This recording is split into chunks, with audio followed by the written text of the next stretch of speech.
మా ఛానల్ ప్రేక్షకులకు నమస్కారం. ఓం వసుదేవసుతం దేవం కంసచాణూరమర్దనం దేవకీ పరమానందం కృష్ణం వందే జగద్గురుం. కృష్ణం వందే జగద్గురుం, అర్జునం వందే జగదేక వీరం. 60 సంవత్సరాల వయసు వచ్చేంత వరకు కూడా ద్వాదశ రాశుల్లో ఉన్నటువంటి వాళ్ళందరి జీవితం ఏ విధంగా ఉంటుందో చూద్దాం.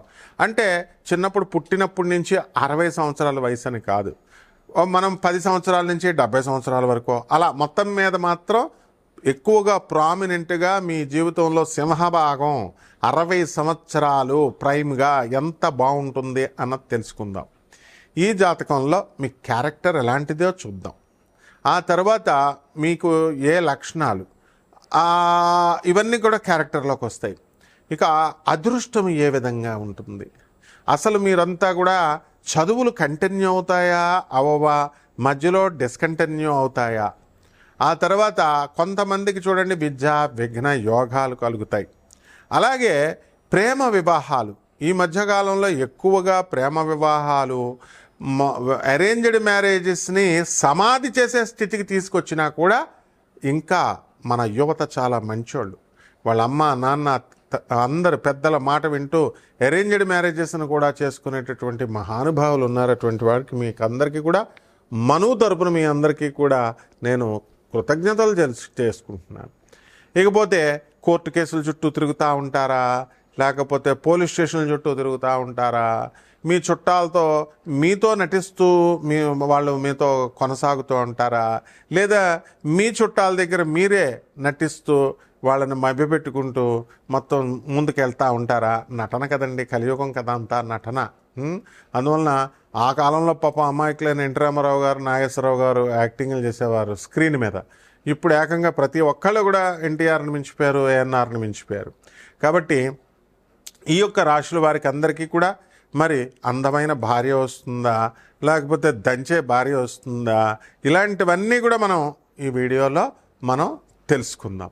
ఆ తర్వాత ఉద్యోగం చేస్తారా, మీరు వ్యాపారాలు చేస్తారా, లేకపోతే రైతులు అవుతారా, అందులో పెళ్ళిళ్ళు అవుతాయా, అసలు పెళ్ళిళ్ళు అయితే జీవిత భాగస్వామి మనతో పాటు చివరి వరకు ఉంటుందా, లేకపోతే మధ్యలోనే డమాలు అవుతారా అటో ఇటో కానీ, లేకపోతే డైవర్స్ ఇచ్చి పడేస్తారా? ఎందుకంటే పురోహితులను చూడండి, పాపం మాకు అవ్వడం లేదండి వివాహాలు, పంతులంటే ఎవరో పెళ్ళిళ్ళు ఇవ్వట్లేదండి అంటున్నారు.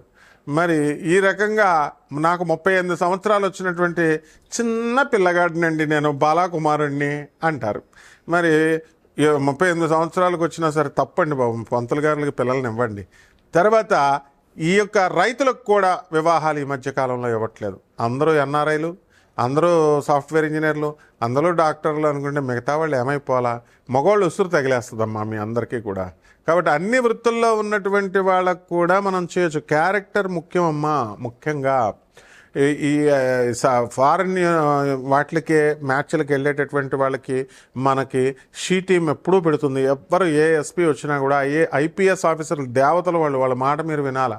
మా షికాగో వెళ్ళి మేడం బోర్డే పెట్టించింది ఏకంగా, ఒరే బాబు నాయన సరిగ్గా ఎంక్వైరీ చేసుకుని వెళ్ళండి, ఫారిన్ మోజులో మీరు పిల్లల్ని ఇచ్చేయడం కాదు, ఎంక్వైరీ ఫుల్గా చేయండి అని. మనం పోలీసు వ్యవస్థ, అలాగే ఆనరబుల్ జడ్జెస్ వ్యవస్థ, లాయర్లు లేకపోతే అసలు మనకు వివాహాలు అనేటటువంటివి నిలబడవు. వాళ్ళు చెప్పినట్టుగా వినాలి మనం. అదేవిధంగా మనకి యాక్సిడెంట్లు అవుతాయా, అసలు చివరి దశల్లో మనం ఎలా పోతాం, ఏమైనా రోగాలు వస్తాయా, వస్తే ఏ రకాల రోగాలు వస్తాయి?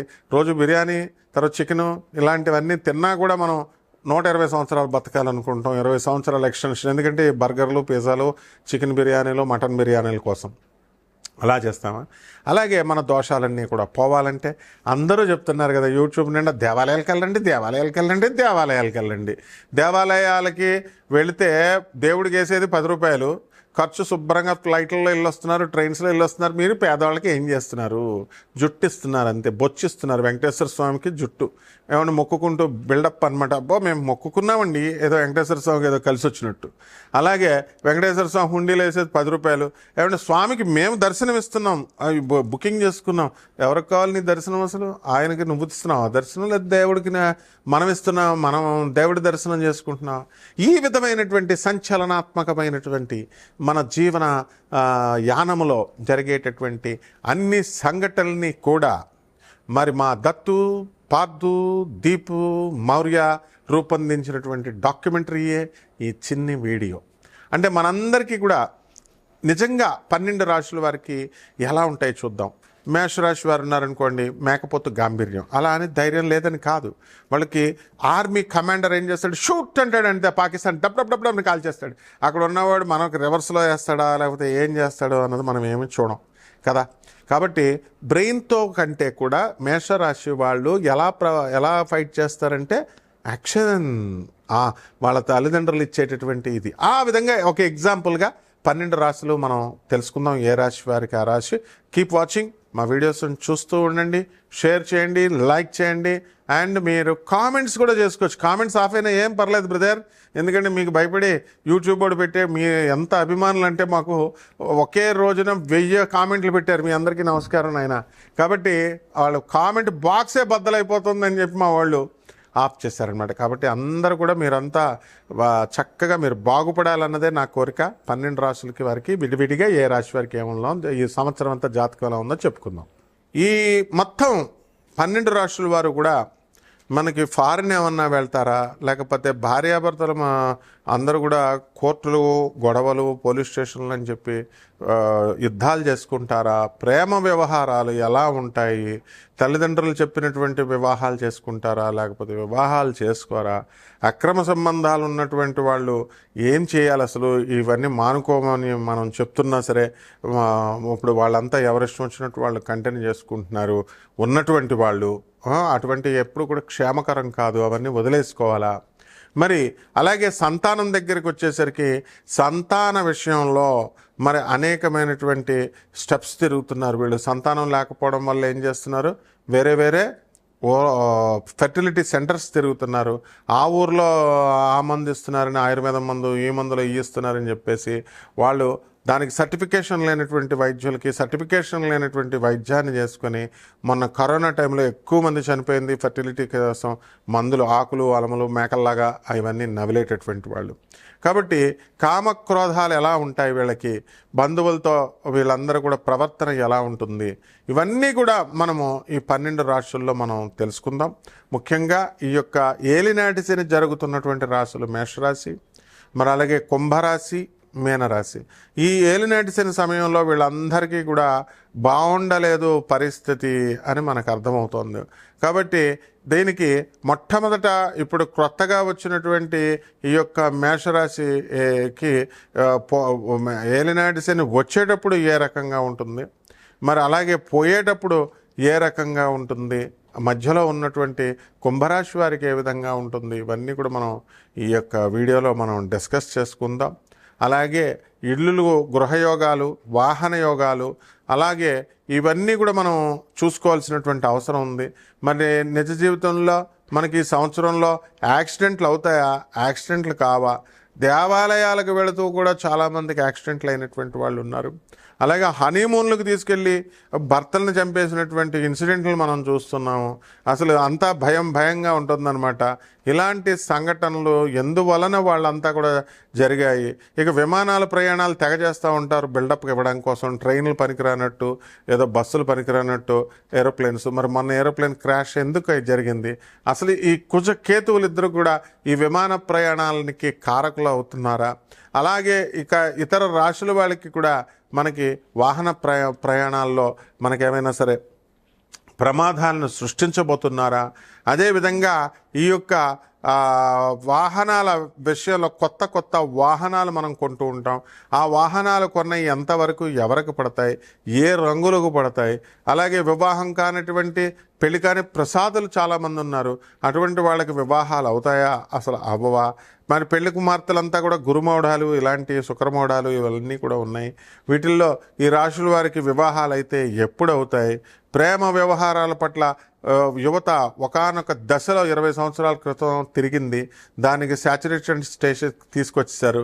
ఇప్పుడు ప్రేమ వివాహాలు కూడా పోయినాయి, లివింగ్ ఇన్ రిలేషన్స్ వచ్చేసినాయి. ఏమనంటే సుప్రీంకోర్టు తీర్పిచ్చింది అంటున్నారు. కొంతమంది యువత అయితే హోమోసెక్షువల్స్ అని స్టార్ట్ చేశారు. కొంతమంది ఈ అఘోరి మొన్న ఆ మధ్య వచ్చింది వర్షిణి అనే అమ్మాయిలు పెళ్లి చేసుకోవడం మొదలెట్టారు. ఆ విధంగా ట్రాన్స్జెండర్ల అమ్మాయిలు పెళ్లి చేసుకోవడం మొదలుపెట్టారు.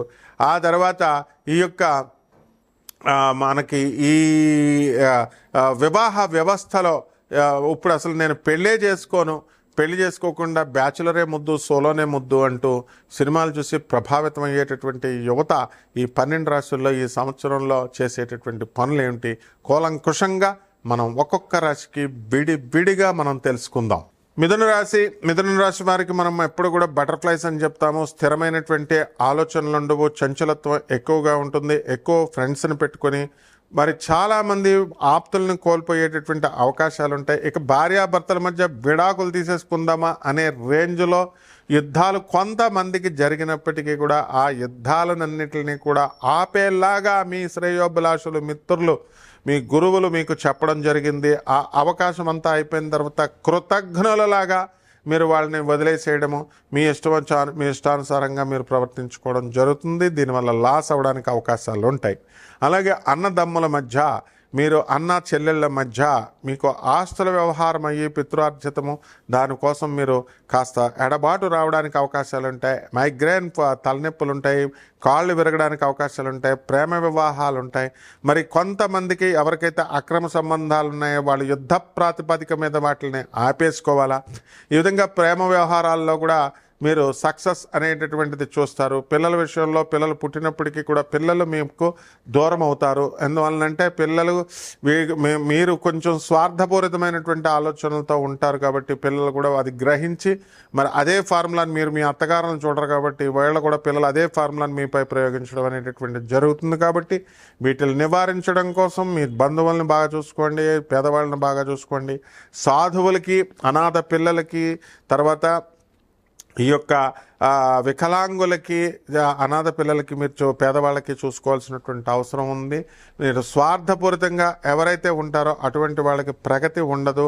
మీకు ఎంత డబ్బున్నా సరే దానం చేయలేనప్పుడు, పెద్ద మనసు లేనప్పుడు చాలా వ్యాధుల రూపంలో భగవంతుడు లాగేస్తాడు. అందువలన అట్లాంటి కంటే కూడా ఈ అనాథ పిల్లలకి వీళ్ళకి ఇచ్చుకొని మీరు సహాయాలు పొందండి. ఇక పరిహారాల దగ్గరికి వచ్చేసరికి మిథున రాశి వారికి ఎప్పుడు కూడా గురు బలం కొంచెం తక్కువగా ఉంటుంది కాబట్టి గురు జపం చేసుకోండి, గురు స్తోత్రాలు చదవండి. గురువుకి కిలోంపావు శనగల్ని, ఆ తర్వాత ఆయన ఏం చేయాలా, ఆ పసుపు రంగు వస్త్రాలనిచ్చి పేద బ్రాహ్మణులకి గురువారం నాడు తెల్లవారుజాము 3 గంటలకి దానం చేయండి, కుదరకపోతే 6 గంటలకు దానం చేయండి.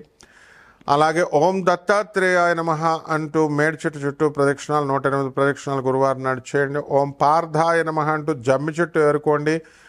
పాండవులంతా కూడా అర్జునుడు ముఖ్యంగా ఈ యొక్క జమ్మి చెట్టు మీద వేసుకుంటూ పిడుగు పడినప్పుడు కూడా ఓం పార్థాయ నమః అంటూ చూడండి. దీపం వెలిగించినప్పుడల్లా దీపుష్ఠార్ ఓం దీపాయ నమః అంటూ దీపాన్ని మీరు తలుచుకోవాల్సినటువంటి అవసరం ఉంటుంది. అదేవిధంగా మీ జీవితం చంద్రగుప్త మౌర్యుడిలాగా వెలగాలి అనేటటువంటి ఉద్దేశంతో చంద్రగుప్త మౌర్యుడిని అస్తమానం తలుచుకోండి. As you think so you become. మీరు ఏ విధంగా అనుకుంటే ఆ విధంగా అవుతారు. లేకపోతే మామూలు నార్మల్గా యావరేజ్గా ఒక సైనికుడిలాగా జీవితం వెళ్తారు. చంద్రగుప్తుడిగా మారాలనుకుంటున్నారా, సైనికుడిగా బతకాలనుకుంటున్నారా, మీరే తెలుసుకోండి. శుభమస్తు.